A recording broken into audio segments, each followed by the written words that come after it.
This week here at CarCareKiosk, we've been working on a Hyundai Elantra, and we thought we'd give you a quick preview of a few of the repairs on this vehicle.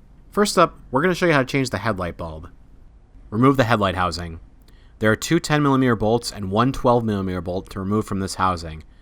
Undo the bolts, then reach behind the housing, press the tab and pull the connector out to release it. You can now remove the bulb housing. Reach behind it for the access cover. Turn this cover and remove it. Turn the bulb assembly and pull it out. You can pry out the tabs, then pull the connector down to release the bulb. Next, we're going to show you how to access and remove your fog light bulb. Turn the wheel for better access. Reach into the wheel well. Pry the wheel well lining away from the bumper. Then, you can reach your hand in here and access the bulb assembly. Press the tabs on the connector and pull the connector down.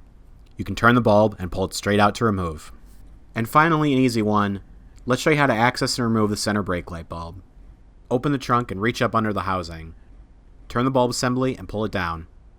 Push in and turn the bulb, then you can remove it. We also recently showed you how to take out one of the taillight housings, and if you want more repair videos and more in-depth repair videos, please visit CarCareKiosk.com.